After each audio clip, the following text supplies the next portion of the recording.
You cannot sow and reap at the same time. ایسا ہی. Europe میں جو لاکھوں لوگ نکل رہے ہیں وہ ایک پروسیس تھا. پاکستان کا المیہ یہ ہے کہ ہم چاہتے ہیں کہ لاکھوں میں لوگ نکلیں مگر ہم نے بیج لگائے نہیں. کہ مسلمانوں کا جو المیہ یہ ہے کہ ہم ریئیکٹیو ہیں, ہم ریفلیکٹیو نہیں ہیں. اب ہوتا کیا کہ ٹی وی میں چیز آتی ہے, سب نکل آتے ہیں, شور مچتا ہے, پروٹیسٹ ہوتے ہیں, پھر کوئی فٹ بال ٹورنامنٹ آ جاتا ہے, ورلڈ کپ آ جاتا ہے, تو سب جو ہے اس کی طرف چلے جاتے ہیں. جو بھی ہمارا پانی پیتا ہے فلیگ دیکھتا ہے فلسطین کا ہے تو کاز لائف رہتی ہے. جو حضور صلی اللہ علیہ وسلم نے کہا تھا قومیں تمہارے اوپر ٹوٹ پڑیں گی جیسے لوگ دسترخوان کے اوپر ٹوٹ پڑتے ہیں. UN اور IMF, یہ دو انسٹیٹیوشنز بنا ہی گئی تھیں اسرائیل کو پروٹیکٹ کرنے کے لیے. تو انہوں نے کہا کہ بیٹا یہ آپ نے تو بڑا کمال کیا ہے, اللہ تعالیٰ آپ کو اس کا اجر دے, لیکن کاش یہ ساری محنت آپ دین کے لیے کر لیتے. تو وہ مجھے جو ہے میرے ساتھ بیٹھے ہوئے تھے, انہوں نے کہا کہ مدثر بھائی یہ میں نے دین کے لیے نہیں کیا. تو ہماری جو انڈرسٹینڈنگ ہے نا کہ دین کی انڈرسٹینڈنگ میں ہمارے نزدیک شاید یہ کام نہیں آتا. یہ کس طرح ہو سکتا ہے کہ 56 نیشنز ہیں, ہم ایک پانی کا گلاس نہیں فلسطین تک پہنچا سکتے. میں مغرب میں میری ساری زندگی گزری اور میں نے دیکھا, آپ کہتے ہیں نا کہ میں نے روزے رکھنے ہیں تو وائٹ ہاؤس افطاری کرواتا ہے. آپ اپنے مسلمان بہن بھائیوں کو ماریں وہ ٹھیک ہے مگر آپ کو حج کروا دیں گے, حج کروا دیں. جیسے مشرف نے $55,000 میں ڈاکٹر رفیع کو بیچ دیا تھا. اب جو قوم اپنی مائیں بہنیں بیچتی ہیں, اللہ کی مدد کہاں سے آئے گی؟ بسم اللہ الرحمن الرحیم. Welcome to another exciting episode of the revival experience. جیسا کہ آپ کو معلوم ہے کہ ہم آپ کی ملاقات کرواتے ہیں ان پوڈ کاسٹ میں ایسے پیشنیٹ انڈیویجول سے جنہوں نے اپنی لائف کسی نہ کسی کیپیسٹی میں ڈیڈیکیٹ کی ہوئی ہے کہ اس امت کو ریوائیو کرنے کے لیے, پاکستانی نیشن کو ریوائیو کرنے کے لیے, اسلام کے ریوائیول کے لیے وہ کام کر رہے ہیں. تو ہمارے پاس ایک ایسی ہی شخصیت موجود ہیں جنہوں نے اپنی لائف کو ڈیڈیکیٹ کیا ہوا ہے اور بہت سے انٹرسٹنگ پروجیکٹس پہ وہ کام کر رہے ہیں. ہم ویلکم کرتے ہیں ڈاکٹر عدیل انور صاحب کو. السلام علیکم. To the revival experience. السلام علیکم صاحب, بہت شکریہ آپ کا. الحمدللہ الحمدللہ. لاہور سے اسلام آباد کیسے کمپیئر کرتے ہیں؟ Islamabad is close to my heart, بہت قریب ہے. اکثر جب میں مانچسٹر سے آتا تھا تو میری یہی خواہش تھی اگر میں پاکستان شفٹ ہوں گا تو اسلام آباد شفٹ ہوں گا, مگر لاہور نے مجھے اس سے جھگڑا ہوا ہے کہ وہاں اتنی مصروفیت ہے. Lahore. Yes, I was born in Lahore. اچھا اچھا صحیح ہے, زبردست زبردست. ڈاکٹر صاحب, تو ڈاکٹر صاحب مشن پیلسٹائن کے نام سے جو ہے یعنی اس آپ کا جو ہے نام مشن پیلسٹائن کے ساتھ کافی آتا ہے, لیکن اس کے علاوہ اور بھی بہت سے انٹرسٹنگ پروجیکٹس ہیں جس پہ آپ کام کریں. تو ہم چاہتے ہیں کہ ان سب کا کچھ نہ کچھ تعارف یہاں پہ رکھیں لوگوں کے سامنے, لیکن ہم چاہتے ہیں کہ آپ کی لائف جرنی جو ہے وہ ہم ذرا اس کو کور کریں. ڈاکٹر صاحب شی از PhD ان کیمیکل انجینئرنگ اور بایو ڈیزل کے اندر ان کی PhD تھی. اس کے علاوہ پھر بایو اکانومی پہ ایک کافی عرصے سے جو ہے کام کر رہے ہیں اور پلان کر رہے ہیں کہ وہ بہت کچھ کرنا چاہتے ہیں پاکستان کے حوالے سے. تو آپ کا زیادہ ٹائم جو ہے UK میں گزرا, مانچسٹر میں گزرا. تھوڑا سا بیک گراؤنڈ بتائیے کہ مانچسٹر میں یا UK کے اندر جو ہے جو آپ کا ٹائم رہا اس میں کہاں سے آپ کی اسٹوری کا آغاز ہوتا ہے, اور پھر یہ ساری جو انسپریشنس ہیں یہ کہاں سے آپ کو ملی جو کہ آپ ابھی کام کر رہے ہیں, اور باقی سب جو کام فلسطین کے حوالے سے جو کر رہے ہیں اس کے علاوہ بھی جو کچھ کر رہے ہیں انشاءاللہ وہ بھی ہم رکھتے ہیں سامنے. تو ذرا اپنی لائف جرنی کا تھوڑا سا بتائیے. So I'll begin. I was born in 1990. When I was 9 months old, جب 9 ماہ کا تھا میرے پیرنٹ شفٹ ہو گئے آئرلینڈ.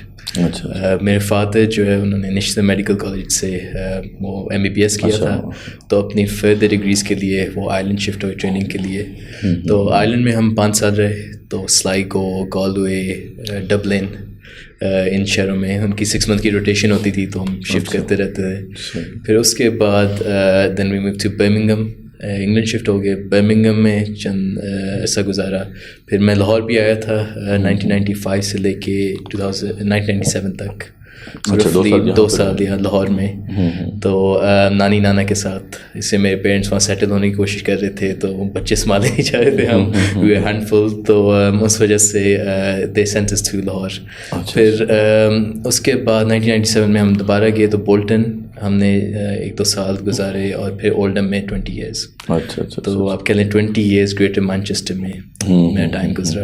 ٹائم وہاں پہ گزرا مانچسٹر تو خیر کافی جیسے کہتے ہیں وہ تو دوسرا پاکستانی کہتے ہیں اس کو. بالکل اسے بہت پاکستانی ہے وہاں پر. لاہوری ڈیرا, لاہوری ویڑا, پتہ نہیں لاہوری کیفے. ہم جب یو کے میں لندن میں ہوا کرتے تھے تو ہم مانچسٹر, جیسے یہاں سے لاہور جاتے ہیں نا وہ کھانا کھانے کے لیے, تو ہم مانچسٹر جایا کرتے تھے. تو زبردست. آپ کے والد صاحب جو تھے وہ کس فیلڈ میں ان کا تھا؟ بیسکلی آرتھوپیڈک سرجن ہے. تو اولڈم میں ہوتے ہیں. اولڈم میں کہہ لیں تو چھوٹا سا گاؤں ہے یا پنڈ ہے گریٹر مانچسٹر کا. تو وہاں پہ میری ساری ایجوکیشن وہاں سے تھی, GCSEs, پھر A-لیول, پھر یونیورسٹی آف مانچسٹر میں داخلہ ہو گیا کیمیکل انجینئرنگ میں ود بزنس مینجمنٹ. تو وہ 70% کیمیکل انجینئرنگ تھا, 30% بزنس مینجمنٹ تھا. اس کے بعد پھر PhD کی بایو فیول کے اوپر.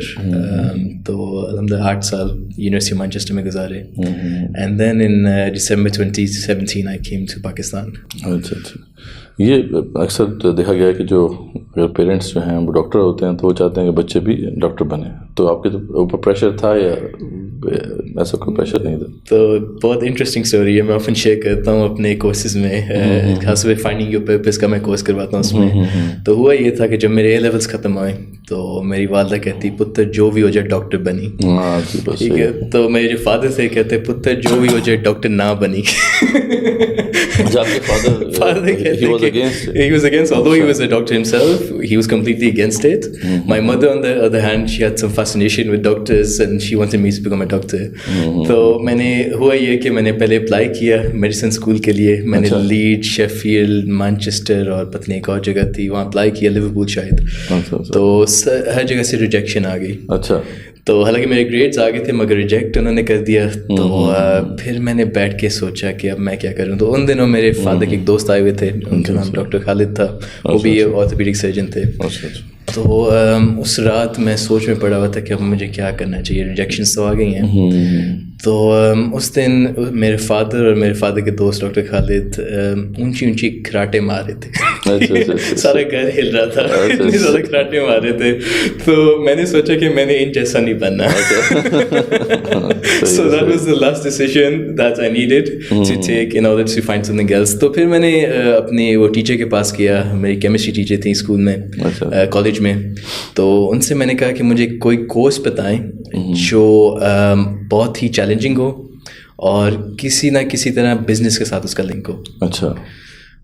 تو مجھے کیمسٹری بہت پسند تھی, کیمسٹری میرا فیوریٹ سبجیکٹ تھا. تو اور مجھے رینیویبل انرجی کا بھی بہت شوق تھا. تو ہم دونوں وہ UCAS ایک سسٹم ہوتا ہے, وہ بیسک یونیورسٹی اپلیکیشن اس کا ایک سسٹم ہوتا ہے. تو UCAS کا میں دیکھ رہا تھا, تو ایک کورس نکلا جس کی ریکوائرمنٹس میڈیسن کے برابر تھیں اور وہ بزنس کے ساتھ بھی لنک تھا, اور پوری دنیا میں صرف مانچسٹر میں ہوتا تھا. اور اس کا نام تھا chemical engineering with business management. اچھا. تو میں نے سوچا یہ اللہ کی طرف سے ہے کہ جو میں جا رہا تھا یہ بالکل میرے ڈور اسٹیپ کے اوپر ہے اور پوری دنیا میں صرف مانچسٹر میں ہو رہا ہے. تو پھر میں نے بسم اللہ کر کے اپلائی کر دیا. And that's how my journey went from not doing medicine to doing chemical engineering. زبردست. تو ڈاکٹر صاحب پھر آپ نے وہاں پہ کافی عرصہ گزارا اور یونیورسٹی لائف بھی وہاں رہی آپ کی. اس کے بعد یہ انسپریشن کہاں سے آئی کہ ہمیں میری امت کے لیے کچھ کرنا ہے مجھے؟ یہ PhD سے پہلے آپ کے اندر یہ جذبہ پیدا ہوا یا اس کے بعد آپ انسپائر ہوئے؟ تو یہ بہت ہی انٹرسٹنگ جرنی تھی. پہلے تو 2005 میں میرے نانا فوت ہوئے, اور میرے نانا جو تھے وہ میرے رول ماڈل تھے. میں ان کی طرف اسپائر کرتا تھا کہ میں ان جیسے بنوں. وجہ یہ تھی کہ انہوں نے انسانیت کا بہت کیا تھا. ایک تو اپنی ان کی یہ اسٹوری تھی کہ 1970s میں وہ PhD کرنے گئے تھے برمنگھم یونیورسٹی. اچھا. تو وہاں سے انہوں نے میکینیکل انجینئرنگ میں PhD کی. تو اس وقت جو گورے ہوتے تھے ان سے کہتے تھے کہ آپ اپنی فیملی لے آئیں اور آپ جو ہے ہم آپ کو سیٹل کر دیں گے, آپ کو نیشنلٹی دے دیں گے. تو میرے نانا کا جواب تھا کہ my country and my family need me مور.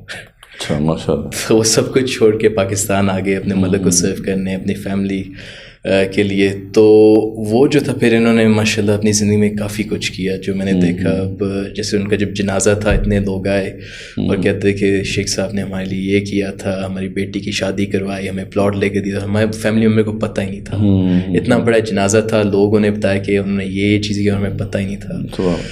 تو بات یہ تھی کہ وہ میرے لیے ایک رول ماڈل تھے. 2005 میں جب ان کا انتقال ہوا تو میں نا ایک ڈپریشن فیز میں چلا گیا. وجہ یہ تھی کہ سیکولر سوسائٹی میں میری اپ برنگنگ تھی, مجھے دین کے بارے میں پتہ نہیں تھا, مجھے یہ نہیں پتہ تھا کہ اللہ کون ہے, اللہ کے رسول کون ہے. تھوڑا بہت پتہ تھا کہ نماز پڑھ لو, پیرنٹس کو دیکھتے تھے, مگر دین کے بارے میں سچ کوئی ایجوکیشن سسٹم تو پڑھاتا نہیں ہے, تو مجھے پتہ ہی نہیں تھا. تو میں ایک وہ ڈپریشن فیز سے گزرا. اور اس کے بعد جو ہے 2008 میں جب میں یونیورسٹی میں نے شروع کی تو اس وقت اسرائیل نے حملہ کیا تھا فلسطین کے اوپر, اور میں نے اپنا ٹی وی آن کیا اپنے کمرے میں اور BBC نیوز چل رہی تھی, اور میں دیکھ رہا تھا کہ ہماری مائیں بہنیں بچے مر رہے ہیں, اور میں روتا جا رہا تھا. تو ان دنوں میرے فادر مجھے عمرے پہ لے کر گئے, اور جب ہم عمرے پہ گئے تو صبح کے 2 AM رات کے صبح کے 2 AM میری ہم اس وقت مدینہ شریف میں تھے, میری آنکھ کھلی اور دل کیا کہ جا کے جو سلام کر کے آؤ. تو اس وقت پتہ نہیں آپ کو یاد ہے کہ نہیں کہ اس وقت نا رات کو بند کرتے تھے وہ صفائی کرنے. تو میں بیسکلی گیا ہوں رات کے 2 بجے, اور وہاں ایک بندہ صفائی کر رہا تھا روضہ رسول کے سامنے. تو اس نے وہ جگہ کھولی ہے, مجھے اندر کیا, بند کر دی. اچھا. تو میں وہ روضہ رسول کے سامنے کھڑا ہوا ہوں اور 20 منٹ اکیلا کھڑا ہوا ہوں اور روتا جا رہا ہوں. اور مجھے سمجھ نہیں آ رہی میں کیوں رو اس لیے رہا تھا کہ ایک قسم کا میں گلہ کر رہا تھا حضرت صلی اللہ علیہ وسلم کے ساتھ کہ ہماری مائیں بہنیں بچے مر رہے ہیں اور مسلمان سب چپ ہیں. تو میں کہہ رہا تھا کہ مسلمان ہوتا کون ہے کون مسلمان, اور مسلمان سب مر گئے ہیں. تو پھر 20 منٹ کے بعد پتہ نہیں وہ جو دل کیا تھا جو نکلا ہے وہ میں وہ چینج ہو چکا تھا. میں نے طے کیا تھا, اللہ سے دعا مانگی تھی حضور صلی اللہ علیہ وسلم کے جو روزہ مبارک کے سامنے کہ اللہ مجھے ہمت دے کہ میں اس دور میں ایک مسلمان بن کے دکھاؤں. وہ میری آخری دعا تھی. پھر میں نکل آیا. اس کے بعد میری اسپریچول اویکننگ ہوئی. اس کے بعد اللہ نے مجھے اس طرح کے لوگوں سے ملایا. اس کے بعد جو ہے وہ چل پڑا اس طرف, ٹھیک ہو. تو میں دین کسی پرسنالٹی کی وجہ سے نہیں آیا, مگر اب کہہ لیں کہ یہ انسیڈنٹ تھا جس کی وجہ سے میری اسپریچول اویکننگ ہوئی, اور اللہ نے پھر مجھے دین کے راستے پہ ڈال دیا. زبردست. تو مشن پیلسٹائن یا فلسطین کے لیے جو آپ کی اسٹرگل ہے یہ 2008 سے ہی پھر شروع ہو گئی. ایسے ہی ٹھیک ہو گیا. تو اس وقت آپ نے کیا سوچا, کیا پلان کیا تھا؟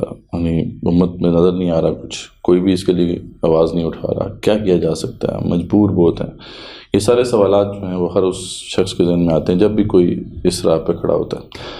آپ کے ذہن میں یہ سارے کویشچنز آئے ہوں گے. آپ نے ان کے آنسرس پر کیسے تلاش کرنا شروع کیے ٹل دا ٹائم کہ یو نیو فار شیور کہ یار مجھے یہ پاتھ اپ لینا ہے؟ تو مجھ بھائی یہ ایک جرنی ہے.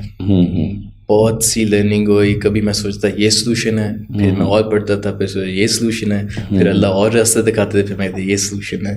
ابھی بھی میں سمجھتا ہوں میں جرنی سے ہی گزر رہا ہوں, مگر یہ نا آہستہ آہستہ یہ ہوتی ہے جیسے اب اپنی منزل کے قریب آتے ہیں نا آپ کو کلیئرٹی آتی ہے. جیسے گاڑی چل رہی ہوتی ہے موٹر وے کے اوپر, ہیڈ لائٹس آن ہوتی ہیں, جیسے ہی آپ قریب آتے ہیں آپ کو بہتر چیزیں سمجھ آتی ہیں. تو آپ کی اب ریسرچ میں بھی ماشاء اللہ آپ نے بھی ماسٹرز کیا, تو ریسرچ میں یہی ہوتا ہے آپ یا تو دروازے بند کر رہے ہیں یا کھول رہے ہیں. تو جو چیز آپ کو سمجھ آتی ہے کہ یہ راستہ نہیں آپ بند کر دیتے ہیں, جو پھر 10 دروازے اور کھل جاتے ہیں آپ اس کو ایکسپلور کرتے ہیں, پھر بند ہوتے ہیں, پھر آپ اور ایکسپلور کرتے ہیں. تو بہرحال شروع میں بس یہی تھا کہ اللہ اور اللہ کون ہے, اللہ کے رسول کون ہے. پہلے تو یہ سوال میرے لیے تھا, اس لیے کہ میں تو جانتا ہی نہیں تھا اسلام کیا, ایسی سیکولر سوسائٹی تھی. تو اور میں علماء کے خلاف بہت ہوتا تھا اس وقت, اس لیے کہ ہمارا جو نیریٹو بلڈ کیا جاتا تھا کہ علماء جو ہیں بس وہ کھاتے پیتے ہیں یا انہوں نے کوئی دین کا کام نہیں کرتے. اور جب فلسطین کا ہوا اور میں دیکھتا تھا کہ وہ سارے علماء چپ ہیں, تو میرے تو اور بھی پرسیپشن بن گئی کہ علماء تو ہے وہ صحیح نہیں ہے جو بھی ہے. تو بہرحال میری زندگی میں ایک عالم آئے جنہوں نے مجھے ہلا کے رکھ دیا, اور وہ تھے شیخ ظہیر محمود برمنگھم سے. تو میرے ایک ایونٹ تھا دا فرگاٹن لیگیسی راچڈیل میں, تو میرا دوست مجھے لے گیا. تو اب وہاں شیخ ظہیر محمود تھے, شیخ یحییٰ ننوی تھے, اور ایک دو اور لوگ تھے. تو بہرحال شیخ ظہیر محمود ماشاء اللہ پاکستانی اوریجن ہے, ان کی اتنی بڑی داڑھی ہے, آئے امامہ پہنا ہوا تھا, اور میرے دوست ساتھ بیٹھا ہوا تھا, میں نے اپنا سر پکڑ لیا, میں نے کہا چلو ایک اور مولوی اب آ گیا. مگر جیسے ہی انہوں نے باتیں شروع کی اس طرح تھا جیسے میرے دل کے وہ ڈیگرز لگ رہے تھے. میں نے کہا کہ یہ کس طرح ہے کہ ایسے بھی ایک عالم ہے جو فلسطین کے اوپر بات کر رہا ہے, ایسے بھی عالم ہے جو کانوائے لے کے گیا تھا جارج گیلوے کے ساتھ فلسطین. تو میں نے کہا کہ یہ جو عالم ہے یہ حق کے اوپر ہے. تو پھر میں برمنگھم گیا ان کو ملنے, تو ان سے پھر کنیکشن میرا بن گیا. تو جو ٹریڈیشنل دین ہے جو تھوڑا بہت میں نے سیکھا ہوا ہے ان سے ہی سیکھا ہے, برمنگھم سے, الصفا انسٹیٹیوٹ سے. تو وہ ایک کنیکشن الصفا ابھی بھی ہے, ابھی بھی ماشاء اللہ پوری دنیا میں ان کی چیریٹیز آپریٹ کر رہی ہیں, اور ماشاء اللہ درس نظامی وہ کرواتے ہیں, آن لائن عالمیہ بھی کروا رہے ہیں. تو اب جو دین میں نے سیکھا, میں جو بھی اب انشاءاللہ درس نظامی میں نے کرنا ہے چند سال بعد, مگر ان کی انسٹیٹیوٹ سے کرنا ہے. وجہ یہ ہے کہ میں نے جو بینچ مارک عالم کا بنا لیا, میں نے ان کی باتوں سے نہیں اب میں جج کرتا ہوں, ان کے کام سے جج کرتا ہوں. عمل امپورٹنٹ ہے, اس لیے بات کرنے والے بے تحاشا ہیں مگر عمل والے نہیں ہیں. جیسے کہ علی رضی اللہ عنہ کا جب خطبہ تھا, جب حضرت عثمان رضی اللہ عنہ کو شہید کیا گیا, تو انہوں نے he basically ascended the pulpit and he said, "Oh believers," he said, "what you need is rajulun fa'ala qawal, you need a man of action." And he descended the pulpit. اب اس دور میں یہ ہے کہ باتیں میں نے دیکھا بہت ہیں مگر ایکشن والے نہیں ہیں. تو یہ چیز میں نے شیخ ظہیر محمود میں دیکھی تھی کہ وہ باتیں تو کرتے ہیں اور ماشاء بہت اچھے اوریٹر ہیں, مگر ان کا ایکشن جو ہے it speaks louder than his words. تو وہ پھر ماشاء اللہ وہ فلسطین کے ساتھ ان کے ساتھ پھر یہ انہوں نے ایک چیریٹی شاپ کھولی تھی ویوا پیلسٹینا کے نام سے. پھر انہوں نے بہت کام کیا فلسطین کے لیے. پھر ماشاء اللہ ایک واقعہ تھا کہ ان کا جو ہے نا پاسپورٹ اسٹیمپ کر دیا تھا اسرائیلیوں نے کہ آپ ماشاء اللہ کبھی نہیں آ سکیں گے. اچھا. تو ان کی خواہش تھی کہ میں بیت المقدس جاؤں, نماز پڑھوں. تو چند سال پہلے ہی وہ گئے ہوئے تھے مسجد اقصی. اچھا, پہنچ گئے. کیسے پہنچے؟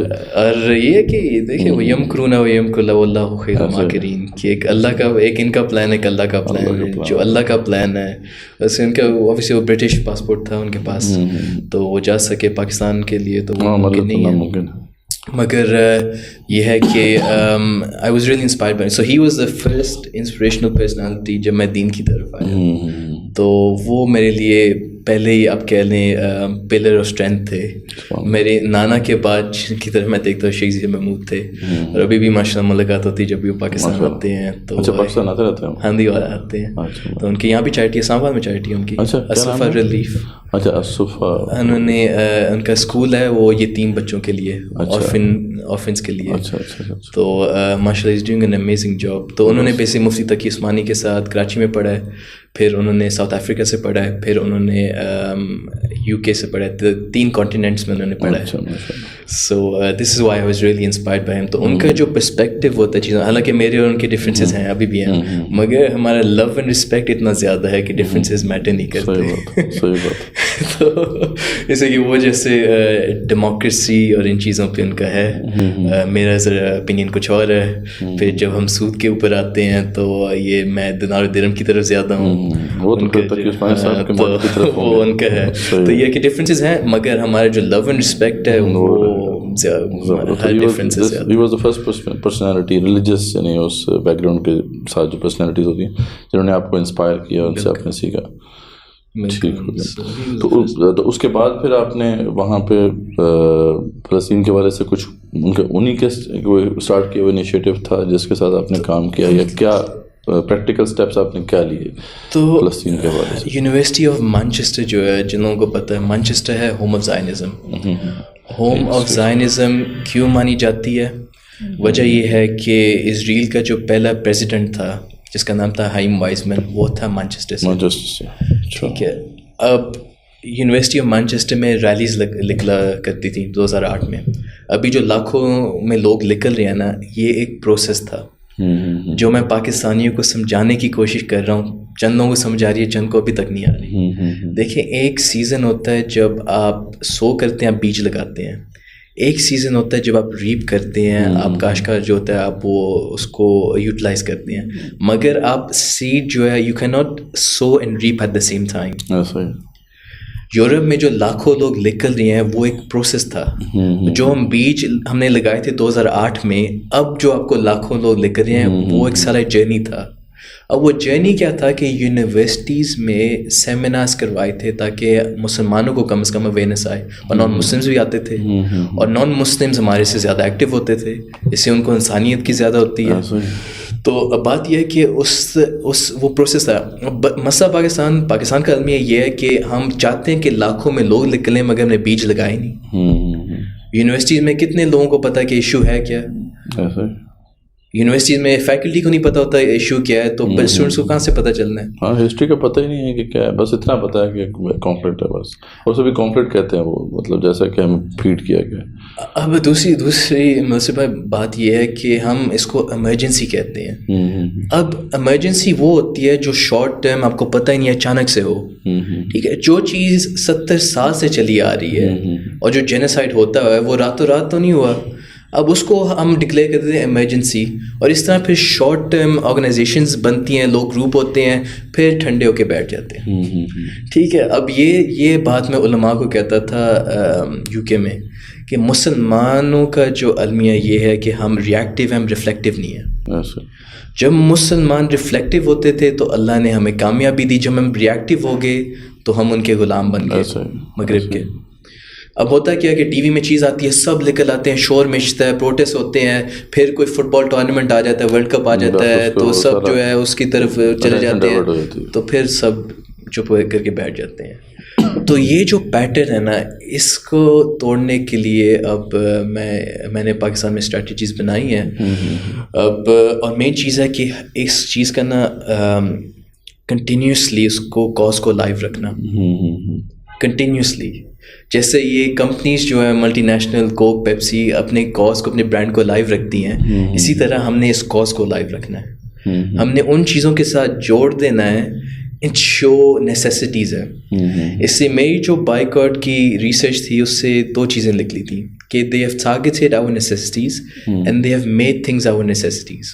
صحیح بات.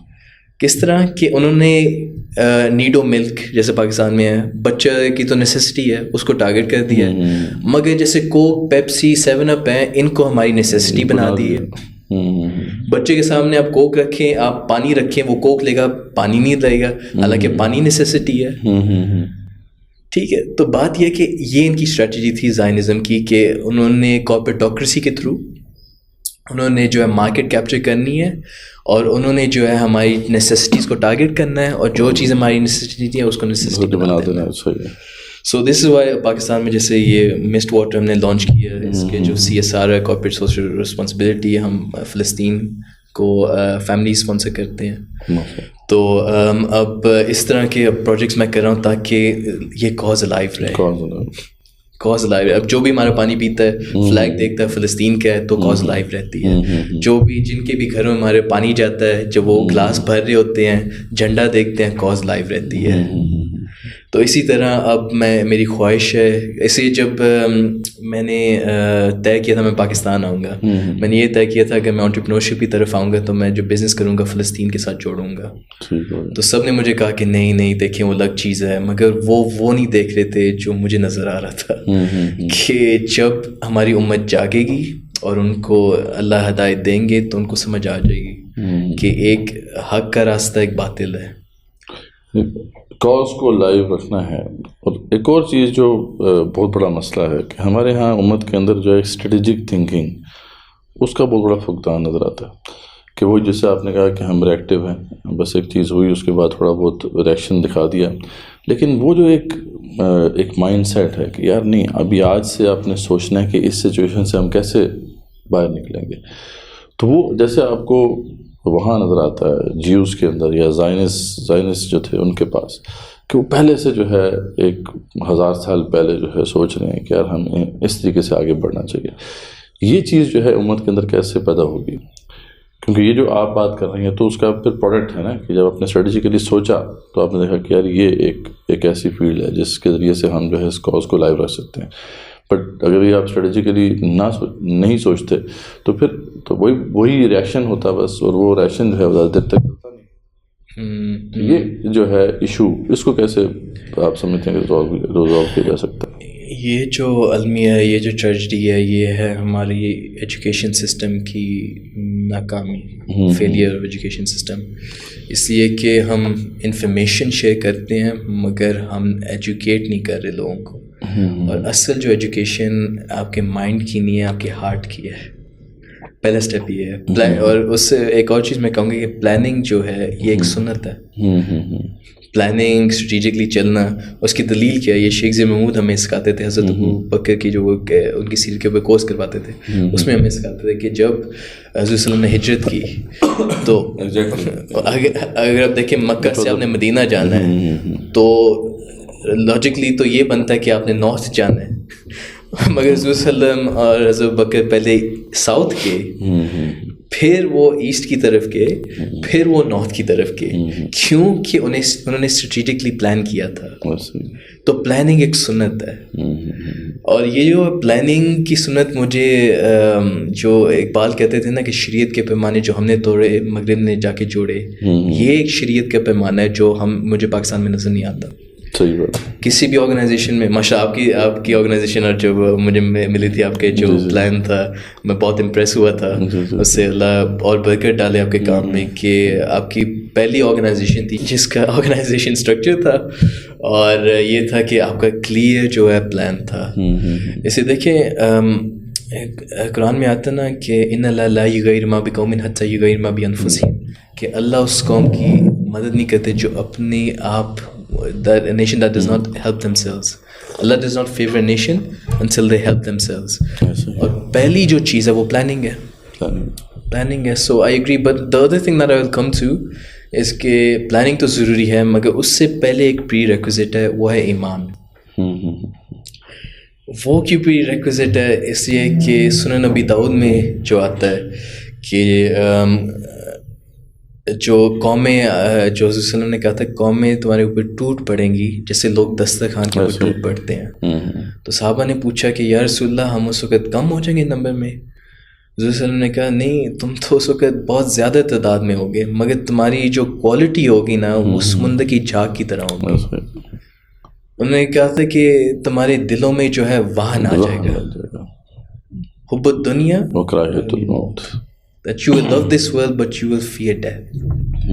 اور آپ دیکھ لیں کہ مڈل ایسٹ میں آپ جاتے ہیں, میں اکثر اپنے دوستوں بھی چند ماہ پہلے میں عمرے سے آیا تھا تو مڈل ایسٹ کا بھی چکر لگا, تو وہاں علماء سے بھی ملا, کافی لوگوں سے ساتھ ملا. انہوں نے کہا دیکھیں دین کی جو ریوائول ہے نا ہم عربی نہیں کر سکتے. میں نے کہا اچھا, میں نے کہا آپ یہ کیوں کہہ رہے ہیں؟ کہتے ہیں کہ ہماری لائف اتنی لگژریس ہے نا, اتنی کمفرٹیبل ہے, ہمارے سے مشقت نہیں ہوتی, مجاہدہ نہیں ہوتا. کہتے ہیں کہ اگر دین کی ریوائول ہے نا, کہتے ہیں تمہارے جیسے جو پاگل لوگ چھوڑ کے گئے ہیں, جو وہاں سے گئے ہیں یا جو سب کانٹیننٹ میں جو ہیں جو مجاہدے کے عادی ہیں یا اسٹرگل کے عادی ہیں, کہتے صرف تم لوگ ہی کر سکتے ہو. ایسے تو اب وہ جو مجاہدہ ہے نا, مجاہدے کی جو بنیاد ہے میرے نزدیک وہ ہے ایمان سے. ایمان کے ساتھ لنکڈ ہے. صحیح ہے. مگر اس کو اگر آپ پھر ایک اور پری ریکوزٹ دیکھتے ہیں, اس کو ایک اور چیز آپ دیکھتے ہیں کہ اللہ کا نور ہمارے دل میں کیوں نہیں آ رہا, اس کے اوپر جب آپ جائزہ کرتے ہیں, اس کے کنکلوژن پہ جو میں اب تک پہنچا, ہو سکتا ہے چینج بھی ہو سکتا ہے, اب جو میری انالیسس ہے وہ سود کا نظام. سود جو ہے جیسے آپ میں آتا کہ وقت آئے گا کہ جیسے وہ جو ڈسٹ ہے آپ کے اندر جاتی ہے, اس طریقے سے سود جو ہے وہ عام ہو جائے گا. تو ہم بیسیکلی اسی دور میں ہیں. تو اس کی وجہ سے ہماری جو اسپریچول اویکننگ ہے وہ بالکل جو ہے رکی ہوئی ہے. وہ ہر طرف یعنی یہ ایک ایسا مطلب سمجھ لیں کہ شکنجہ ہے جس کے اندر ہمیں جو ہے جکڑا گیا ہے. تو یعنی یہ آپ کا انالیسس تھا کہ اب سود جو ہے اس کے لیے کچھ کرنا ہے. اسے دیکھیے منصور بھائی, یہ کس طرح ہو سکتا ہے؟ ہم اللہ سے دعائیں کریں, اللہ کے رسول سے ہم کہیں کہ ہماری ان سے کہیں کہ ہیلپ کریں, جب تک ہم ان سے جنگ نہیں ختم کرتے. صحیح بات. ٹھیک ہے. اب یہ اس طرح کہ نا آپ ان سے مانگ رہے ہیں مگر جو قرآن میں لکھا ہے کہ سود اللہ اور اللہ کے رسول کے خلاف جنگ ہے, آپ جنگ نہیں ختم کرنا چاہتے مگر ان سے مانگ بھی رہے ہیں. تو پہلے تو آپ جنگ ختم کریں, پھر اس سے ہوگا کیا, جب سود کا نظام ختم ہوگا پھر. اور یہ صحیح مسلم میں بھی ایک حدیث میں آتا نا کہ ایک بیڈوین تھا جو ٹریول کر رہا تھا, حالانکہ ٹریول تھا, اس کے ہیئر جو تھے ڈسیبل تھے اور اس کے جو برے کپڑے بھی اس کے برے حالات تھے, مگر دعائیں مانگ رہا تھا مگر اس کی دعائیں قبول نہیں ہو رہی تھی. اور علماء کہتے ہیں کہ وجہ یہ تھی کہ اس کے جو رزق تھا حلال نہیں تھا, تو سب کچھ جو تھا حرام ہو گیا. اس طرح جب ہم سود کے نظام میں جو جھگڑے ہوئے ہیں تو کس طرح ہو سکتا ہے کہ ہم اللہ اور اللہ کے سود سے مانگیں تو اور وہ ایکسیپٹ ہو. تو بات یہ ہے کہ اب میں روٹ کاز جو ڈاکٹر سار احمد رحمۃ اللہ, مجھے بہت ٹائم لگا اس کنکلوژن پہ پہنچنے. جب میں پاکستان آیا ہوں تو مجھے یہ چیز بہتر سمجھ آئی, مجھے ویسٹ میں یہ چیز سمجھ نہیں آتی تھی. مگر پچھلے آپ کہہ رہے ہیں 6 سال میں اس کنکلوژن پہ پہنچا ہوں جو ڈاکٹر سار احمد کہتے تھے وہ 100% درست تھی کہ آپ یہود کا نظام ختم نہیں کر سکتے جب تک آپ سود کا نظام نہیں کرتے. اور وہ شیخوں میں وڈیلوں کے ساتھ جو تھوڑا سا ٹائم ان سے میں نے سیکھا, اس سے مجھے اس چیز کی سمجھ آئی. تو یعنی یہ پھر آپ کے سامنے کلیئر ہوا. اگین انسان سوچتا رہتا ہے اور روٹ کاز کی طرف جو ہے جانے کی کوشش کرتا ہے, تو آپ اس تک پہنچے کہ اس کا کچھ کیا جانا چاہیے, تو کیسے آپ کریں گے؟ یعنی یہ تو پورا نظام جو ہے وہ انہیں کے ہاتھ میں, اور ہم دیکھتے ہیں کہ پاکستان کے اندر جو ہے وہ سارا بینکنگ سسٹم اسی بنیاد پہ کھڑا ہوا ہے. تو یہاں پہ بات تو ساری باتیں تو بہت ہوئی ہیں, آپ کو پتہ ہے ہر جو بھی ریلیجیس اسکالر ہے یا آرگنائزیشنز ہیں وہ بھی بات کرتی رہی ہیں کہ یہ سود غلط ہے اور سود کو ختم ہونا چاہیے. لیکن جب ہم بات کرتے ہیں آلٹرنیٹ کی کہ یار بتائے کہ اس کا پھر متبادل کیا ہے, تو وہ کلیئر آنسر نہیں آتا. صرف ایک ہی کلیئر آنسر دینے کی کوشش کی گئی ہے اور وہ تقی عثمانی صاحب کا ایک ماڈل, لیکن اس میں جو مسائل ہیں بہرحال وہ آپ کے سامنے ہیں, آپ بھی جانتے ہیں ان کو.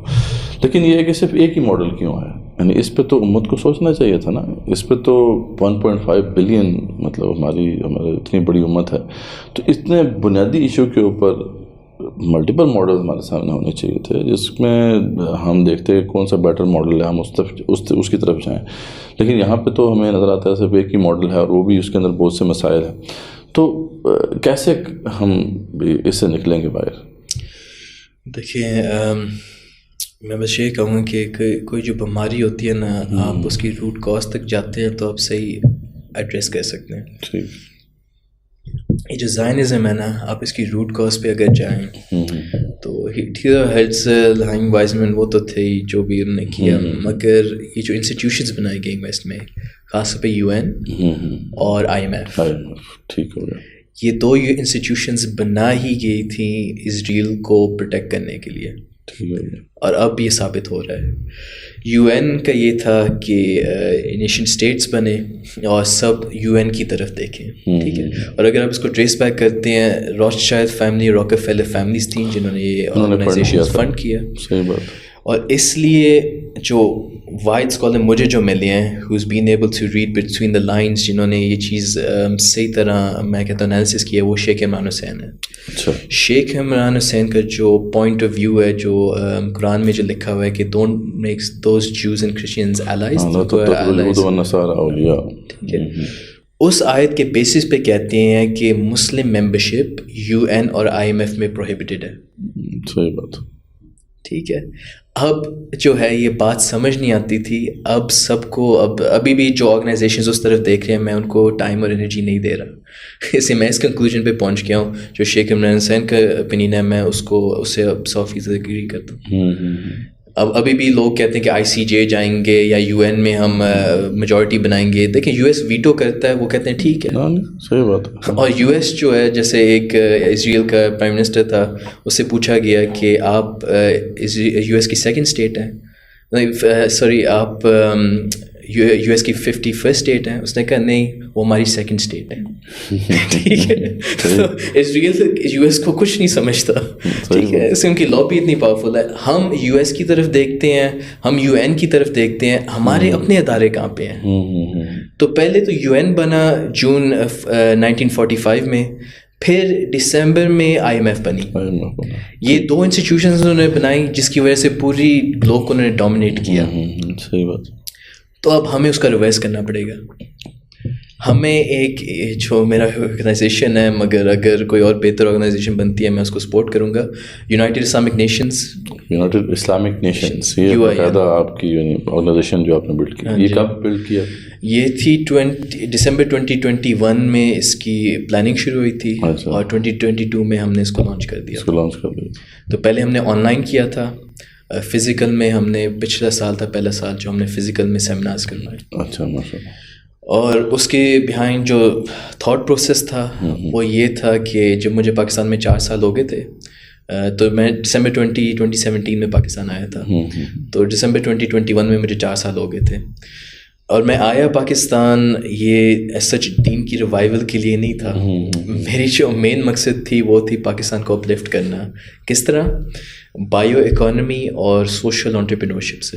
اچھا, یہ جو آپ کی سوچ تھی یہ صرف ایک پاکستانی ہونے کی وجہ سے تھی, یا اس کے اندر آپ نے کہا نا کہ آپ اس مقصد کے لیے نہیں آئے تھے کہ اسلام کو ریوائیو کریں, لیکن یہ جو کام کرنے کے لیے آپ یہاں پر آئے تھے اس کی انسپریشن کیا؟ اس کی یہ بھی انٹرسٹنگ جرنی تھی. تو 2014 میں مجھے EU برسلز جو آپ کہہ لیں ایک قسم کا زائنزم کا ہیڈ کوارٹر ہے, انہوں نے مجھے انوائٹ کیا تھا ایک انٹرپرینورشپ کی کانفرنس کے اوپر اپنے ہیڈ کوارٹر میں. اس میں ایک بندہ تھا اٹلی کا پروفیسر, اس نے پریزنٹیشن دی. اس پریزنٹیشن کا نام تھا بائیو اکانومی ان یورپ. اچھا. اب اس نے جب پریزنٹ کیا, اس کی پہلی سلائڈ تھی یا دوسری سلائڈ تھی کہ EU کی جو بائیو اکانومی ہے $2 ٹریلین کی ہے. اچھا. اب میں نے ملین کا سنا تھا, بلین کا سنا تھا, کبھی ٹریلین کا سنا نہیں تھا. ٹھیک ہے, کہ ہماری 2 ٹریلین کی ہے. پھر اس نے سمجھایا کہ ہمارے 18.3 ملین امپلائیز ہیں بائیو اکانومی کے پورے یورپ میں. اب میں نے سوچا تھا کہ کمپنیز کا سنا تھا کہ ہزاروں میں امپلائیز ہوتے ہیں, 18.3 ملین امپلائیز کا کبھی نہیں سنا تھا. پھر اس سے اگلی سلائڈ تھی کہ ہمارے EU میں 224 بائیو ریفائنریز ہیں جو ایگریکلچر سیکٹر سے بائیو بیسڈ پروڈکٹس بنا رہی ہیں. اب جب اس نے یہ فیکٹس اینڈ فگرز شیئر کیے, میں جیسے اس کی پریزنٹیشن ختم میں اس کے پاس گیا, میں نے کہا آپ کو پتہ ہے کہ میری جو فیملی ہے, میرے پیرنٹس پاکستان سے ہیں اور پاکستان ایگریکلچر لینڈ ہے. تو میری طرف دیکھا, مسکرایا, کہتا کہ تم پھر یہاں کیا کر رہے ہو. اچھا. تو میں پھر مانچسٹر واپس گیا, اور میرے جو PhD کے کو سپروائزر تھے, ان کا نام تھا professor Colin web. Professor Colin web جو تھے سب سے ایکسپیرینس پروفیسر تھے بائیو ایریا کے, اس کے ایکسپرٹ تھے. تو میری ان سے بات ہوئی, میں نے کہا کہ دیکھیں اب الحمدللہ میں نے سارے جو ایوارڈس تھے میرے سیکٹر کے میں نے لے لیے تھے یورپ میں. یورپ کی سب سے بڑی جو کمپنی ہے BASF جرمنی میں ہوتی ہے, تو انہوں نے مجھے ایوارڈ دیا تھا کہ آپ سب سے بڑے ٹیلنٹ ہیں پورے یورپ میں.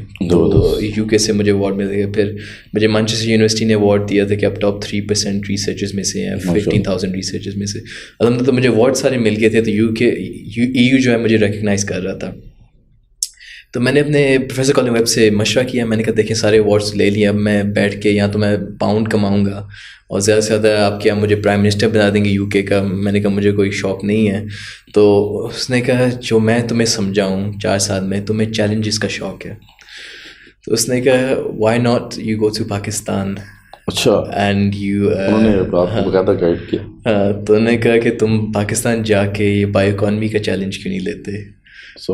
تو میں نے کہا اپنے قوم کی, اپنے لوگوں کی خدمت کروں گا جا کے. اگر بائیو اکانومی کا ویژن وہاں امپلیمنٹ ہو جاتا ہے تو ہم پیٹرو ڈالر سے آزاد ہو جائیں گے, نہ ہمیں US سے ڈالر مانگنے پڑیں گے, نہ ہمیں جو ہے عربیوں کے سامنے وہ تیل کی بھیک مانگنی پڑے گی, ہم آزاد ہو جائیں گے. تو میں نے کہا ٹھیک ہے, میں یہ ویژن جو ہے پاکستان لے کے جاتا ہوں. تو یہ میرا سفر شروع ہوا تھا. پھر دسمبر 2017 1 سال میری 2 اسٹارٹ اپس تھیں. تو وہاں میں 1 سال ان کو اکیڈمی آف چیمپئنز اور بائیو اکانومی کنسلٹنسی ان کو پھر میں پاکستان لے کر آیا تھا. اچھا. 2018 میں دسمبر 2017 میں, اور 2018 جنوری پہلا سال تھا یہاں پاکستان. زبردست. تو دین کا کاز ہے نا, یہ بھی تو دین کا کاز ہے. اصل میں ہماری جو انڈرسٹینڈنگ جس پہ ہم بھی کام کر رہے ہیں, ہمارے ایک واقعے سے بڑا انٹرسٹنگ واقعہ, تو اس سے آپ کو ذرا سمجھ میں آئے گا. تو یہاں پہ بھی کشمیر میں ایک موومنٹ چل رہی ہے, کافی بڑی موومنٹ چل رہی ہے. تو انہوں نے بڑا ایک اچھا کام کیا کہ جو حکومت کے خلاف ایک سٹینڈ لیا, اور وہاں پہ بلز جو تھے نا وہ کم ہو گئے ان کے, مطلب 5-6 روپے 7 روپے پر یونٹ، جبکہ یہاں تو پتہ نہیں 70-80 روپے یونٹ ہے.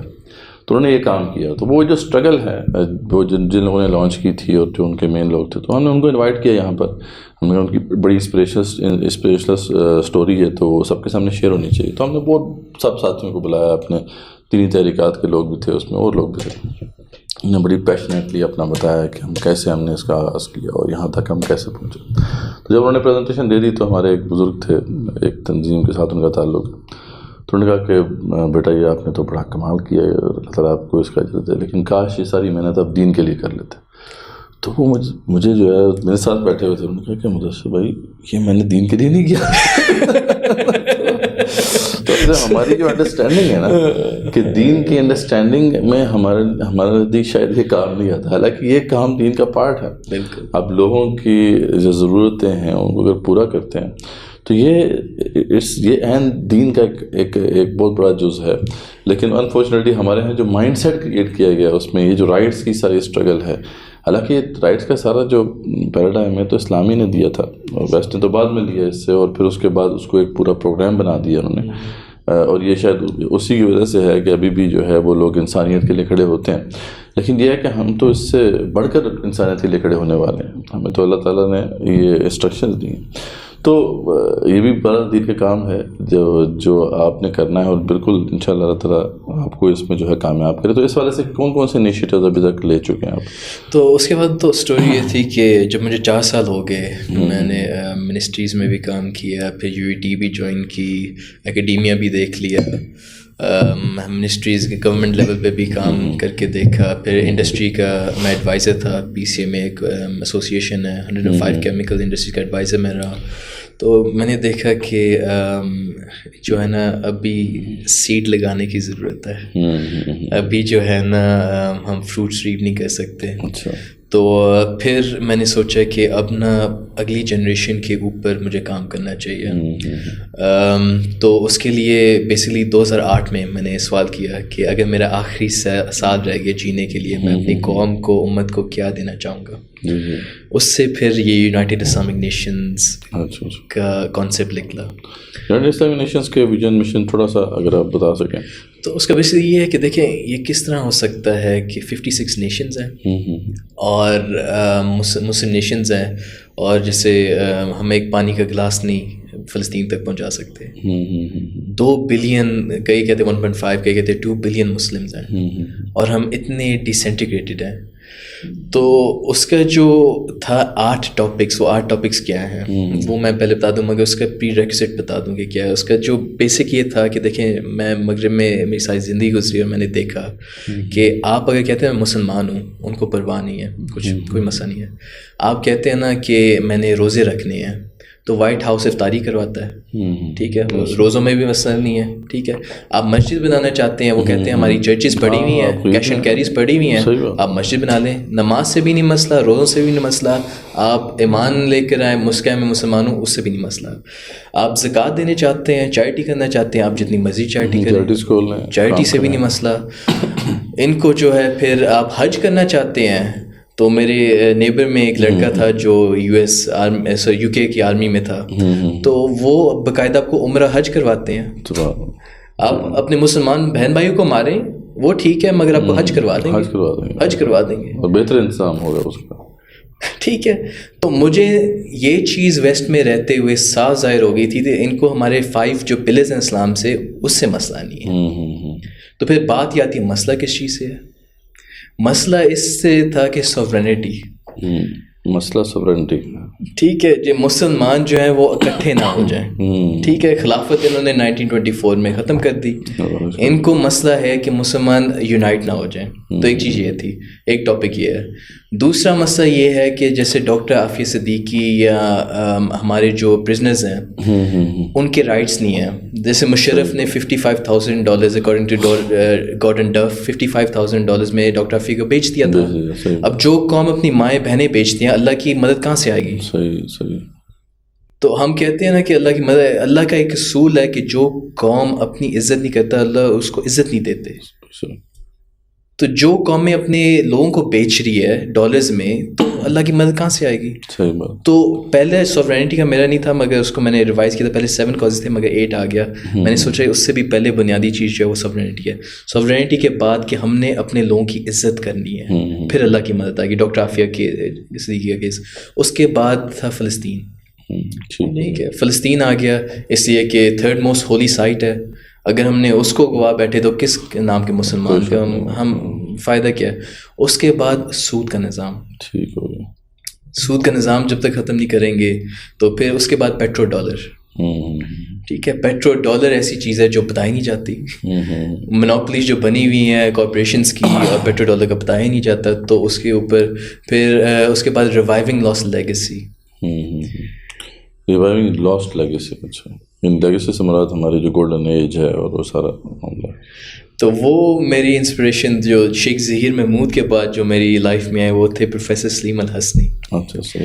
ان کی سٹوری یہ تھی کہ 1970s میں وہ بغداد چھوڑ کے آئے مانچسٹر. اچھا. اور جب وہ وائس چانسلر, مانچسٹر کے وائس چانسلر تھے پروفیسر کالویل غالباً ان کا نام تھا, تو ان کے پاس گئے. ان کو پروفیسر کالویل نے پروفیسر سلیم الحسنی کو بلایا آفس. کہتے ہیں میری ساری زندگی گزر گئی اکنامک اسٹڈی کرتے ہوئے, اور میں اس نتیجے پہ پہنچا کہ صرف تم مسلمانوں کو اکانومی چلانی آتی ہے, ہمیں نہیں پتہ کس طرح چلانا. کیا بات. مگر نے کہا دیر از اے پرابلم. تو پروفیسر سلیم نے کہا کیا پرابلم ہے؟ انہوں نے کہا we have stolen literature from your lands and it's lying in our basements gathering dust. You're the only man that knows Arabic, Persian and English. I want you to translate 800 worth of literature and teach us how you Muslims created civilizations. Professor Salim نے 800 سال کا مسلمانوں کا literature translate کیا. اس سے پھر یہ کتاب لکھ لی 1001 Inventions. اور پروفیسر سلیم کا جو نظریہ بنا تھا, جتنا دین میں نے پروفیسر سلیم سے کم ٹائم میں سیکھا, میں نے علماء سے نہیں سیکھا. اس سے ان کا جو نظریہ تھا اتنا واسٹ تھا, اتنا بڑا تھا. جیسے آپ کہہ لیں ہمارے جو پاکستان کے ایکویولنٹ آپ کہہ لیں جیسے ڈاکٹر سار احمد تھے, اسی طرح ایک جو ٹائٹن تھے نالج کے وہ پروفیسر سلیم تھے. ان کا جو پرسپیکٹیو تھا, ان کی جو انالیسس تھی روحانیت کی, ابھی بھی ہیں. کہاں پہ ہیں وہ مانچسٹر میں. مانچسٹر میں بہت خلیلی وغیرہ نے جو بعد میں ڈاکومنٹریز بنائی تھیں, لگتا ہے ہاں جی ان کے کام سے, اسی کام سے وہ انسپائر ہو کے. ابن بطوطہ مال جو پورا بنا ہے ان کے کام سے بنا ہے. صحیح ہے, صحیح ہے. تو اس سے پتہ چلا کہ دیکھیں دنیا کی پہلی یونیورسٹی فاطمہ الفیری نے بنائی. اس سے پتہ چلا کہ دنیا کا سب سے نیویگیشن ڈیوائس پہلی جو بنی تھی مریم ایسٹرولابی نے بنائی. اس سے پتہ چلا کہ جو پہلا کیمرہ تھا ابن ہیثم نے بنایا تھا. پہلے جو فلائنگ تھی ابن فناس نے. تو اب ہوا کیا؟ ہوا یہ کہ ویسٹ نے جان بوجھ کے 800 سال مسلمان کی ہسٹری نکال دی. اور اس کا رزلٹ کیا نکلا؟ پروفیسر سلیم کا جو مشن تھا وہ یہ تھا کہ ہم جیسے میں نے بھی ہسٹری جب یو کے میں پڑھی, ہاں وہ یورو سینٹرسزم ہی ہے بس. اب یورو سینٹرک آپ کو ہسٹری پڑھائی جاتی ہے. وہ بتا جاتے ہیں کہ رومنس نے کیا کیا 5th سینچری میں, وہ جمپ مارتے ہیں. 1000 سال کی جمپ ہے, 1000 سال کی جمپ ہے. 14th سینچری میں جمپ مارتے ہیں کہ رینیسانس میں کیا ہوا. وہ یہ نہیں بتاتے کہ چائنیز نے کیا کیا, انڈینز نے کیا کیا, اور جو ہے مسلمانوں نے کیا کیا. تو اس سے اس کا نتیجہ کیا نکلا؟ اس کا نتیجہ یہ نکلا کہ ویسٹ میں سپیورٹی کمپلیکس آ گیا, ہمارے لوگوں میں انفیورٹی کمپلیکس آ گیا. ہمارے بچے جو ہے, مجھے اب ہم 7 سال ہو گئے ہیں پاکستان میں, ہمارے بچے انفیورٹی کمپلیکس کے شکار ہیں. ایک انفیورٹی کمپلیکس, دوسرا ہے آئیڈینٹی کرائسس. ہمیں پتہ نہیں ہم ہیں کیا, ہمیں پتہ ہی نہیں ہم کون ہیں یا کیا ہے. اور یہ جو کرائسس تھا, میں اس سے گزرا ہوں. اس سے جب میں مغرب میں تھا مجھے نہیں پتا تھا کہ میں برٹش ہوں. میں اب میری رومن کیتھلک اسکول سے وہ ایجوکیشن تھی, اس لیے آئرلینڈ میں تو رومن کیتھلک اسکول ہی ہوتے تھے وہاں. تو میرے فادر حلال گوشت بھی نہیں ملتا تھا آئرلینڈ میں, تو میرے فادر جا کے قربانی کر کے آتے تھے. پورے شہر میں حلال گوشت آتا تھا, وہاں مسجدیں نہیں تھیں. تو ہم نے وہ دور 1990s کا دیکھا ہوا ہے. تو اب بات یہ ہے کہ ہم آئیڈینٹی کرائسس کے شکار ہیں پاکستان میں بھی. ہم کہتے تو ہیں اسلامک ریپبلک آف پاکستان, مگر کون سی اسلامک ریپبلک آف پاکستان؟ ہم اسلام کو ہم جانتے بھی نہیں ہیں, پہچانتے بھی نہیں. اسلام ہے کیا؟ تو اب پھر پروفیسر سلیم کا مشن یہ تھا کہ انہوں نے یہ جو امبیلنس ہے وہ ری انسٹیٹ کرنا ہے, اپنے بچوں کو بتانا کہ نہیں دیکھو تمہارے جو انسیسٹرز انہوں نے یہ ان کی اکمپلشمنٹ تھی. انہوں نے جو ہے روحانیت کو استعمال کیا, جو سب سے ایکوریٹ اسپریچولیٹی کی ڈیفینیشن ہے وہ پروفیسر سلیم الحسنی نے مجھے سکھائی. کیا کہتے ہیں وہ؟ میں نے ان سے پوچھا روحانیت کیا, انہوں نے کہا it's a fuel you drive to drive good actions. کہ ایک وہ فیول ہے جو اللہ آپ کو دیتے ہیں اچھے اعمال کرنے کے لیے. جتنی آپ کی بڑی نیت ہے اچھے اعمال کرنے کے لیے اتنی اللہ کو آپ کو روحانیت دیں گے. تو وہ اگزامپل دیتے تھے فاطمہ الفیری کی. فاطمہ الفیری کی اگزامپل دیتے تھے کہ اس کا خواب تھا کہ دنیا کی پہلی یونیورسٹی بنانی ہے. اب فاطمہ الفیری نے ہر روز روزہ رکھا جب تک اس کا خواب ریالٹی میں نہیں آیا. کیا بات. تو اس نے روحانیت لی اپنے انرجی ڈرائیو کی ماس جو وہ مینیفیسٹ کرنا چاہتی تھی اس کو کرنے کے لیے. سبحان اللہ. سلطان بشیر الدین محمود صاحب کافی بڑے نیوکلیئر سائنٹسٹ ہیں اور پاکستان کے جو نیوکلیئر پروجیکٹ تھا اس میں بڑی ان کی خدمات ہیں. تو وہ ایک بتایا کرتے تھے, ان کے ساتھ ایک ان کے کولیگ تھے میرے دوست کے والد سے, تو وہ کہتے تھے یہ عجیب آدمی ہے, جب بھی مسئلہ خراب ہوتا تھا نا, کوئی پلانٹ میں کوئی مسئلہ ہوتا تھا, کہتا ہے ابھی مسئلہ اٹھاؤ نماز پڑھیں گے ہم. اور وہ کہتے تھے کہ یہ بھی مشینیں جو ہیں یہ بھی اللہ کی مخلوق ہیں, ان کو بھی ایک تو وہ قرآن کی تلاوت لگتی تھی تمام پلانٹس کے اندر جو بھی ہے, اور کہتے تھے کہ ان مشینوں کو بھی قرآن کی ضرورت ہے. تو بالکل یہی وہ بات ہے کہ مسلمان جو سائنٹسٹ تھے وہ تو اس طریقے سے اس پرسپیکٹو سے جو ہے یہ سب کچھ کرتے تھے. اس لیے ان کے پاس میں کہا کرتا ہوں کہ وہ ایک ایج تھا کہ وہ صرف اس کو سمجھنے کی کوشش نہیں کر رہے بلکہ وہ اس مالک سے بھی کنیکٹڈ ہے کہ جس نے یہ چیز بنائی ہے. تو یقیناً یہ جو پرسپیکٹو ہے, اگر یہ جسے آپ نے بتایا شیخ کا, تو یہ تو بہت زبردست پرسپیکٹو ہے جس پہ انہوں نے کام کیا. جی ماشاء اللہ. اب یہ جب میں مغرب میں تھا یہی چیزیں تھیں کہ میرے جو پی ایچ ڈی کے سپروائزر بھی تھے وہ مجھے اکثر ڈاکٹر عاطف غافوت وہ اس کا مجھے کہتے تھے science has its limitations so question it. اب ہم نے کیا کیا, ہم نے سائنس کو قرآن و حدیث مان لیا, ٹھیک ہے, اور ہم سائنس کو نہیں کویشچن کرتے, ہم قرآن و حدیث کو کویشچن کرتے ہیں. حالانکہ جو پروفیسرز ہیں مغرب کے وہ کہتے ہیں کہ science has its limitation so question it. اب سائنس کو کویشچن کریں. تو اب میری بھی یہ ٹریننگ, جو بھی میں کانفرنسز میں جاتا تھا مغرب میں, ساری جو کنکلوژنز ہیں مدثر بھائی مانے یقین مانے ساری جو ہے قرآن و سنت پہ نکلتی ہوئی پر. میں کوئی ایگزامپل دیتا ہوں, بایو انرجی کی کانفرنس تھی 2014 کی, international bio energy conference Manchester میں تھی. پوری دنیا سے پروفیسرز آئے ہوئے تھے. وہاں ایک تھے پروفیسر ٹم بینٹن, لیڈس کے تھے, وہ فوڈ اتھارٹی کے پروفیسر تھے. تو انہوں نے پریزنٹیشن دی, 300 لوگ تھے وہاں آڈیٹوریم میں. انہوں نے کہا the fastest way to reverse climate change is through fasting. اچھا اب یہ سوچیں کہ میں بیٹھا ہوتا, ٹھیک ہے, 5 مسلمان تھے, باقی نان مسلمس تھے, اور وہ کہتے ہیں کہ اگر آپ نے کلائمیٹ چینج ریورس کرنی ہے تو آپ نے فاسٹنگ کے تھرو کرنی. اب میں حیران ہو گیا. میں جیسے وہ سیشن ختم ہوا ہے میں لنکڈ ان پہ گیا, میں نے ان کو میسج کیا, میں نے کہا professor can you share the evidence of the claim that you made. تو انہوں نے اپنا جو ہے سارے اپنے پیپرز بھیجے مجھے, اپنی ساری دلیل بھیجی کہ اگر آپ لوگ انسانیت جو ہے فاسٹنگ کرنے لگ جائیں تو اتنے ایمیشنز, اس سے کنزمپشن کم ہو جائے گی اور پھر جو ایمیشنز کم ہو جائیں گے. تو اب دیکھیں کہ شریعت کے جو پیمانے ہیں, جو اقبال کہتے تھے کہ ہم نے توڑے مغرب نے جا کے جوڑے, ایک ایک چیز جو شریعت کی ہے نا پرائس لیس ہے. ملینز بلینز خرچ کے مغرب جو ہے وہ قرآن سنت پہ پہنچ رہی ہے. اب بات یہ ہے کہ ہمارے لوگوں کو پتہ ہی نہیں ہے. تو قرآن میں آتا ہے نا فَإِنَ تَذْهَبُونَ وَيَرْ آرْ يُو گوئنگ, کہاں جا رہے ہو. ہم ان کی طرف دیکھ رہے ہیں, وہ ملینز بلینز خرچ کے ہماری طرف واپس ادھر آ رہے ہیں. تو کیوں نہ ہم واپس ادھر اس رب کی طرف لوٹ جائیں جس نے سارے خزانے جو ہیں وہ رکھے ہوئے ہیں ہمارے لیے. قرآن میں تو اللہ نے فرمایا طبیان لکل شیء, اس کے اندر ہر چیز کا طبیان یعنی تفصیل ہے. جو اسکالرز یہ کہتے ہیں کہ اس میں بات یہ نہیں کی گئی کہ بس کچھ بیسک چیزیں شیئر کی گئی ہیں. طبیان لکل شیء کا مطلب ہے کہ ہر شے کی تفصیل بیان کر دی گئی ہے. ہاں اب وہ ایک بات ہے, اس کے انسانیت وہاں تک پتہ نہیں بڑی مارے کھا کے پہنچے گی, لیکن اللہ تعالیٰ نے تو پہنچا دیا ہے وہاں پر. تو بالکل یہ تو بڑی امپورٹنٹ بات ہے. تو آپ بات کر رہے تھے کہ یونائٹیڈ اسلامک نیشنز کی جو اس کے اندر 6 تو آپ نے بتا دی. 6 دوسرے کانٹیننٹس ہیں, عربیہ اور افریقہ. جی جی. افریقہ اور عربیہ. دیکھیں افریقہ ایسا کانٹیننٹ ہے جو اللہ نے اتنی چیزیں دی ہیں, مگر یہ قصہ ہو سکتا ہے کہ دنیا کا سب سے امیر ترین آدمی منسا موسیٰ مالی کا جو تھا, مالی سے تھا, افریقہ سے تھا, اور آج کل ان کے پاس کھانے کے لیے پیسے نہیں ہیں. تو اتنی بڑی انجسٹس ہو رہی ہے یو این کے انڈر, جو اپنے آپ کو فلیگ بیرر کہتا ہے پیس کا, تو یہ انجسٹس کیوں ہو رہی ہے؟ ٹھیک ہے, تو افریقہ کانٹیننٹ, اب میں چاہتا ہوں کہ وہ بھی کھڑا ہو. اسے اگر افریقہ نہیں کھڑا ہوتا تو ہم نے کیا as a human civilization achieve کیا. اور عربیہ, دیکھیں لوگ جو کہتے ہیں نا کہ عربی جو ہیں یا جو بھی مسلمان انٹیگریٹ ہوئی ہے, میں اس کی مثال دیتا ہوں اس طرح کہ 1924 میں ہمارے فادر جو تھے ان کا انتقال ہو گیا, ٹھیک ہے, خلافت ختم ہو گئی. اس کے بعد 56 بھائی ہیں یا بھائی بہنیں ہیں, سبلنگز ہیں, امت جو 56 نیشن میں بٹ گئی. ہمارے چند ایسے بھائی ہیں جو اللہ نے ان کو بہت نوازا, بہت کچھ دیا ہوا ہے, مگر ان کو امت کی پرواہ نہیں ہے.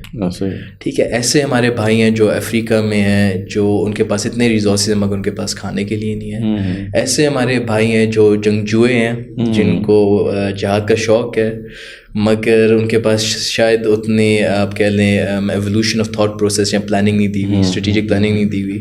ٹھیک ہے, ہمارے پاس ایسے ہیں جیسے ہم ہیں جس کو نیوکلیر بم دیا. اب یہ جو مسئلے ہیں نا ہمارے بھائیوں میں, یہ ہمارے مسئلے ہیں, کسی اور کا رائٹ نہیں ہے کہ ہمیں بتائیں کہ ہم اپنے بھائیوں کے مسئلے کس طرح حل کریں. صحیح بات.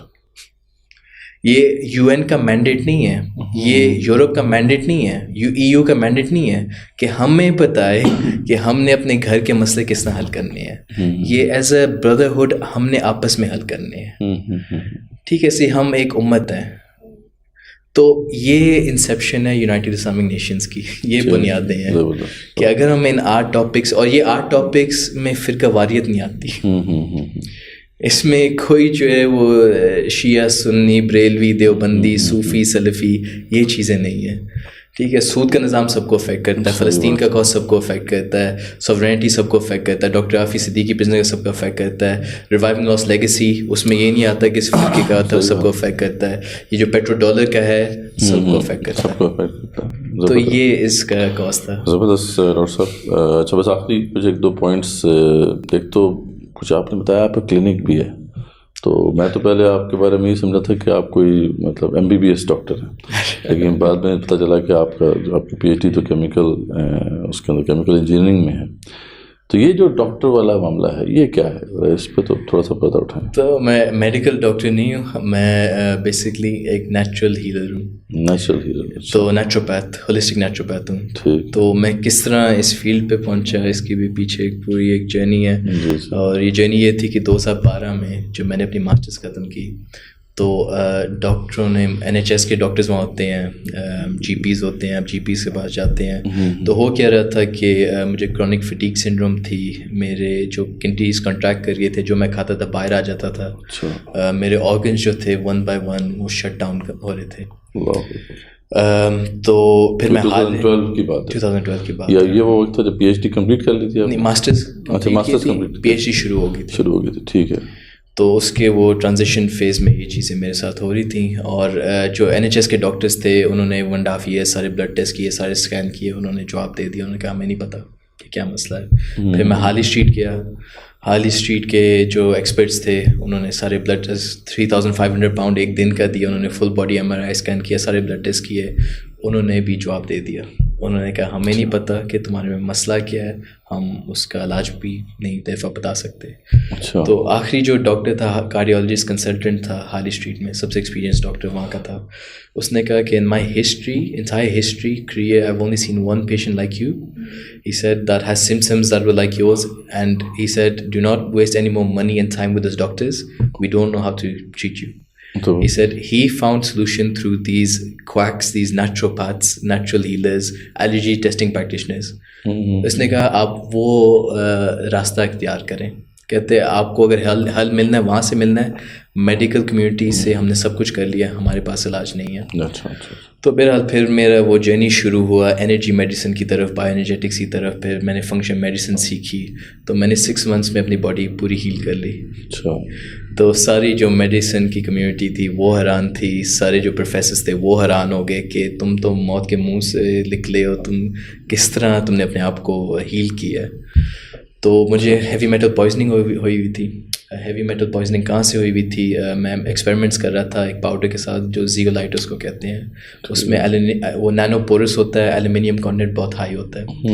میں اس کو انہیل کر رہا تھا اور میری اسکن کے تھرو لیچ ہو کے بلڈ اسٹریم میں جا کے آرگنس پہ چپک رہا تھا. 80% لوگ جو ہیں وہ جن کا ہیوی میٹل پوائزننگ ہوتی ہے, اس لیے ان کی ڈائگنوسس نہیں ہو پاتی, وہ مر جاتے ہیں.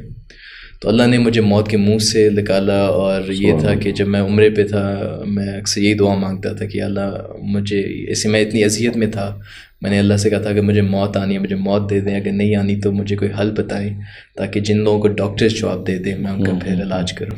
اچھا. تو وہ یہ سفر کا آغاز تھا 2012 میں کہ اللہ نے پھر مجھے یہ سائنسز سکھائیں, بایو انرجیٹکس کی, فنکشن میڈیسن کی. تو اب جو لوگ جن لوگوں کو ڈاکٹرز جواب, میں کرونک النیسز میں ڈیل کرتا ہوں, ایکیوٹ میں نہیں کرتا. کرونک یہ ہے جو لانگ ٹرم چل رہی ہوں اور ڈاکٹرز کو سمجھ نہیں آتی, زیادہ فوڈ سینسٹیوٹیز یا جو کہہ لیں آٹو امیون جیسے ہے, اس کو آٹو امیون بھی تو زیادہ مسئلہ ہے آج کل. ہاں جی, تو اس کا یہ ہے کہ کینسر کا بھی ہے. ہاں جی, کینسر بھی الحمد للہ کینسر کا کافی ہائی سکسیس ریٹ ہے. پچھلے سال ہی صرف آئن واٹر سے ہمارے 2 کینسر کے مریض ٹھیک ہوئے ہیں, 3 جو ہیں ڈائبٹیز کے, ٹائپ 2 ڈائبٹیز. ڈائبٹیز کا بھی آپ کرتے ہیں, ماشاء اللہ, زبردست. اور یہ سارا جو ہے یہ آپ نے 2-3 میڈیسن کا ذکر کیا ہے. ہاں جی, تو پورے ایریا ہے نالج کے. ایک تو انرجی میڈیسن ہے, بایو انرجیٹکس. یہ کیا بلا ہے؟ تو یہ بیسکلی ہے, اب ویسٹ میں اس کو اسکروٹنائز کرتے ہیں, لوگ مانتے نہیں ہیں.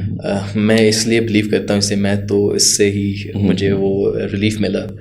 تو اس کی آپ چھوڑ دینا, وہ بگ فارما جو ہے وہ ایف ڈی ایس کو پروو نہیں کرتا, وہ تو ٹھیک ہے صورت پہ بھی اپروو کرتے ہی نہیں ہے نا, کیونکہ انہوں نے تو اپنا بزنس ماڈل ہی بنایا ہوا ہے نا وہ اس کے مطابق. تو اچھا, اب یہ انرجی میڈیسن یہ ہے کہ یہ ایک ڈیوائس ہے جس کو الیکٹروڈرمل اسکیننگ بھی کہتے ہیں, بایو انرجیٹکس بھی کہتے ہیں. یہ تھے ایک ڈاکٹر رائن ہولڈ والڈ جو جرمن میڈیکل ڈاکٹر تھے 1950s میں. اچھا. تو انہوں نے میڈیسن ساری وہ ماڈرن میڈیسن پڑھی ہوئی تھی, اور انہوں نے یہ ہومیوپیتھک کنیزیولوجی اور ایکیوپنکچر بھی پڑھا ہوا تھا. تو انہوں نے کیا کیا, ایک دن اپنے اسسٹنٹ کو کہا کہ میری باڈی کے تھرو ایک ڈائی پاس کریں اور بجلی پاس کریں اور میجر کریں کہ سب سے زیادہ بجلی کہاں سے امٹ ہو رہی ہے. تو انہوں نے جب یہ ایکسپیریمنٹ کیا تو جو سب سے زیادہ بجلی امٹ ہو رہی تھی وہ ایگزیکٹلی کوریلیٹ کیا اس نے چائنیز ایکیوپنکچر پوائنٹ سے. تو انہوں نے پھر ایک مشین ایجاد کی جو فریکوینسیز کے تھرو بتا دیتی ہے کہ آپ کی باڈی میں امبیلنسز کن کن چیزوں کی ہیں. تو یہ وہی چیز ہے جو حکیم پرانے زمانے میں نبض دے کے کرتے تھے, فریکوینسیز دے کے کرتے تھے. یہ اب آپ الیکٹروڈس پکڑتے ہیں تو وہ فریکوینسیز سے آپ کی پکچر آ جاتی ہے. اس میں لمیٹیشنز ہیں, کوئی چیز پرفیکٹ نہیں ہوتی, مگر وقت کے ساتھ وہ ایکوریٹ ہوتی جا رہی ہے. اچھا, جیسے وہ سائنس ایوالو کر رہی ہے. اور اس کا جو بیسک کانسیپٹ ہے وہ فاسسینیٹ مجھے اس لیے کرتا ہے, اس لیے کہ یونیورس کے جو لاز انرجیٹکس پہ بیس کرتے ہیں. مگر پروفیسر سلیم سے میں نے ایک بات شیئر کی تھی کہ یہ جو آئنسٹائن کی ایکویشن ہے ایکولز MC², یہ آئنسٹائن کی نہیں ہے, یہ سورۃ النور میں ہے. تو پروفیسر سلیم نے کہا کہاں پہ ہے؟ تو اللہ جب کہتے ہیں نا کہ نور علی نور یہدی اللہ لنورہ من یشاء, when Allah mentions Noor Ali Noor, that's C².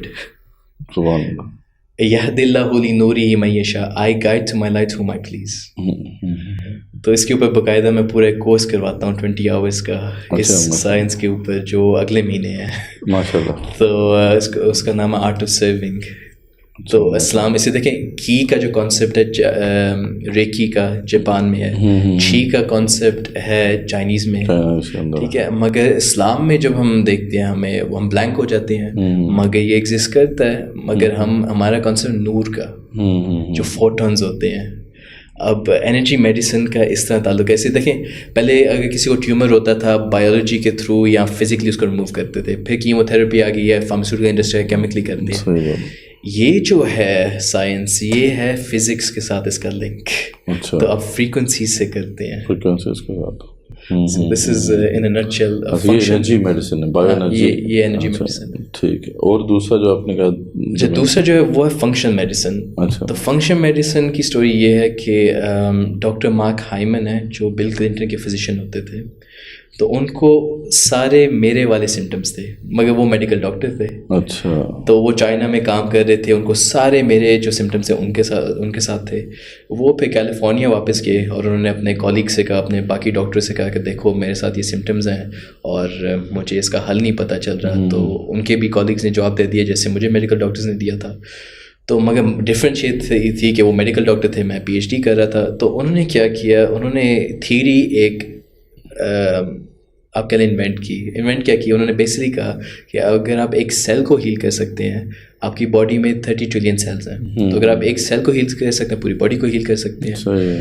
تو یہ فاؤنڈیشن تھی فنکشنل میڈیسن کی. اس میں فوڈ سپلیمنٹس ہوتے ہیں جیسے میگنیزیم سٹریٹ ہو گیا, زنک پکلنیٹ ہو گیا, آپ کے پرو بایوٹکس ہو گئیں, آپ کے سپلیمنٹس ہوتے ہیں. تو فش آئلز ہو گئے.